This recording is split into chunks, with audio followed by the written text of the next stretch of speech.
Railroad Preserver 2000 here, back again doing another disclaimer here. This is for my newest video concerning photos and video I took of what remained of the now defunct Tallulah Falls Railroad. A lot of my dialogue and the recordings I filmed in Cornelia are probably not accurate. So if you guys want to get a more accurate bit of information on the railroad, I highly recommend visiting the Rayburn County Historical Society in Clayton, Georgia. They've got a wonderful staff and a fantastic display of railroad artifacts from the railroad, as well as other artifacts from the surrounding communities and whatnot. Of course, if you wish to learn more about the railroad, I recommend highly the book Tallulah Falls Railroad, A Photographic Remembrance by Brian A. Boyd. I ended up getting the book a few years back, and I loved it. If I hadn't have gotten the book, I would never have known there was a railroad going to Clayton, Georgia. So major props to him for making the book, and major props to the Rayburn County Historical Society for preserving the little artifacts that remain of this railroad. Because without them, I don't think anybody would have known it was there. So with that, I hope you guys enjoy the video.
Presently here in Cornelia, Georgia, at the interchange of the old Tallulah Falls to the left and the former Southern Railway to the right.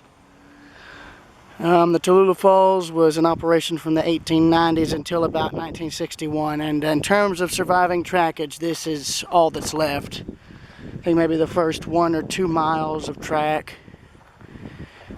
And the only reason it survived is because I think of the NS, or formerly Southern, used this trackage for industrial switching until about the 1980s. And interestingly enough, what you see the tracks looking like now is exactly how they looked in 1961. Grass grown and semi-derelict. This is actually exactly how the railroad looked in some of the most recently uploaded footage of it from about 1960. About a year before it closed, tracks had grass growing all through them, and they were only having light switching being done here in Cornelia. I highly recommend viewing the footage because it is technically the only, I think, color footage of the railroad that is publicly available. I don't think this is the original shop building, but it'd be nice if it was. And then you have what was an old industrial spur right here to service all these warehouses you see. And note how they curve with the contour of the tracks. That was so you could probably get maybe 40-foot box cars in here for each of these businesses to unload or load up cars. Hence the doors you see, the different bays there, and there. So I'm going to be filming and photographing this for posterity in case they decide to remove it later.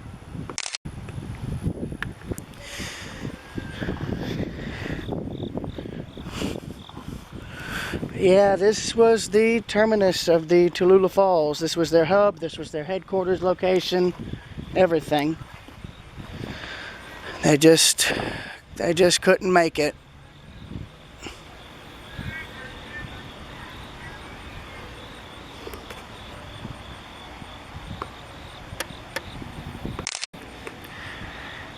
And there were a lot of reasons for why the railroad failed.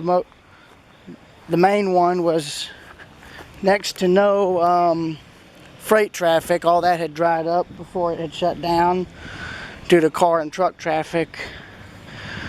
And the other reason was simply due to the fact that there was just so many wood trestles to maintain that it was next to impossible to keep up maintenance.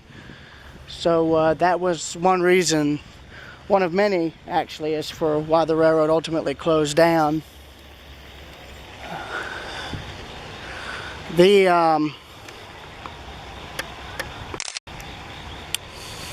overall consensus is that had the railroad been able to possibly, the overall consensus was that since the railroad was just so remote and going through such rugged terrain on so many old bridges, it was just too expensive to maintain. In fact, I heard that the railroad had a debt that was between $300,000 to about, I think, $1 million or so. I also heard that when Walt Disney came over here to film The Great Locomotive Chase, he had expressed interest in buying the railroad. This was around 1955, 1956, about 3 to 4 years before the railroad closed. Say what you want about him, even I've got my opinions on the man, but I kind of wish he had bought the railroad, because while it may not have ultimately preserved it, it may have bought it enough time to survive long enough in revenue operation for someone to possibly save a little bit of it, or maybe the most scenic part. You know, I've always said if the railroad could have been kept in service long enough to be preserved, it would have been one heck of a great tourist railroad to ride on, and it would have done a lot of good for the communities of Tallulah, Cornelia, and all of them. Plus, you could have also you could have had maybe several different operators operate different portions of the railroad. You know, you could have a scenic line from, say, Tallulah Falls all the way to Clayton, Georgia and back, and then maybe have a short line operator run the rest from, say, next town past Clayton all the way to Franklin, North Carolina and back, and then another operate this portion here from Cornelia to Tallulah Falls. Or, you know, you could have the scenic railroad run from here all the way to Clayton and back. But that's if the railroad had survived. Now, a lot of the right-of-way has been obliterated or is used as trails. The parts that are currently trails might be able to be revived, though you wouldn't be able to use wood trestles anymore. But there are ways of making steel ones look like the wood counterparts. Would it cost a lot of money? Absolutely. Would it cost a lot of red tape? Absolutely. But could it be done? Well, theoretically, if somebody or a group came in with enough interest, enough manpower, and enough effort, you know, I could see part of this railroad being revived later. Even if it is just a small portion. You know, just to give people a sense of what it was like. You know, that'd be more than enough. But this right here, real good example of what the railroad looked like in its final days. Hell, even its final year. And this is a real perfect example, actually. So, if you wanted an idea of what this looked like. All that's really left here today is the railroad, the Tallulah Falls is Y, where they would interchange cars with Southern Railway there and here. So I'm going to end the video, and I'm going to keep walking and photographing what's left of the right-of-way real quick, so that there'll be some sort of photographic record of what's still left. So I'll see you later.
So here is the other leg of the Y, where Tallulah Falls Caboose X number 5 is currently sitting on display. This is where the railroad would have come into Cornelia to service the depot and whatnot, and here is looking towards where you would have gone by rail to Tallulah, Clayton, and all the points towards North Carolina. All that's really left is maybe 3 to 4 tracks and what would have probably been a decent sized engine facility. I know a Facebook user going by the name of, I think, Ghosts Along the Old TF for Tallulah Falls has excellent photographic coverage of Cornelia, both when the railroad was operating and shortly after after it's been closed. In other words, as photos of it as recently as last year. I'm doing a sort of more or less up-to-date version of all this. And I really hope that excavator is not going to be doing what I'm thinking they may be having it do.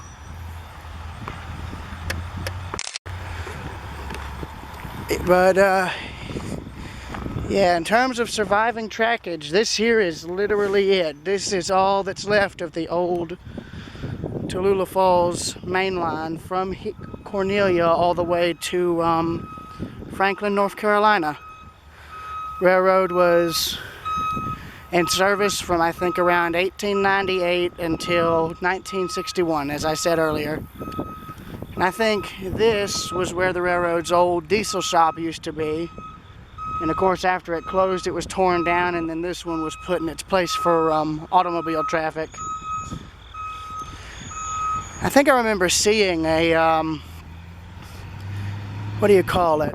A bit of archive film showing this spot in Cornelia back when it was all in service. And there wasn't much to see even back then. Might have only been, say, a maintenance of way vehicle and whatnot. But yeah, this is literally it right here. It's literally where the railroad diverged to the other railroad operators that it interchanged with. That's all that's left.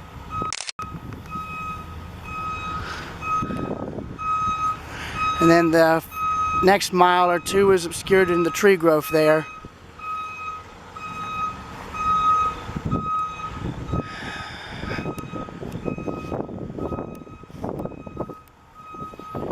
Yeah, where I'm walking now is where the trackage all converged. There would have been a switch somewhere right here that's probably sitting derelict. Yeah. Yeah, here's the switch stand right here.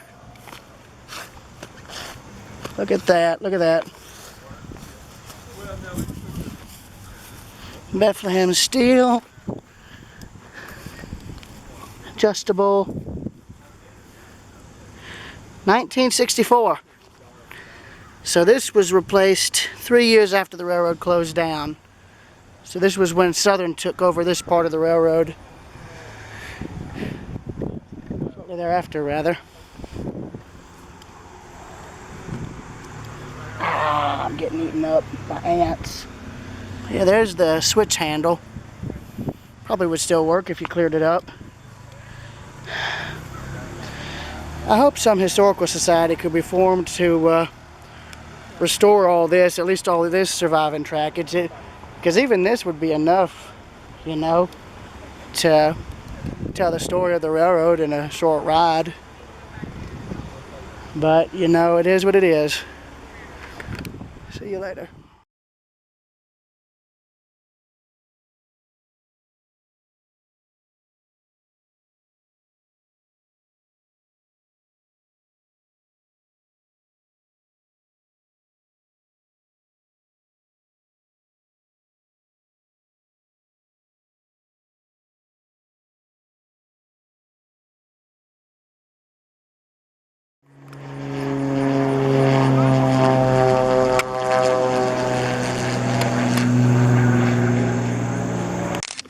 Yeah, this is a quick walkthrough through the Tallulah Falls Railroad caboose number X5. This is formerly a Central of Georgia caboose that I guess the railroad owned.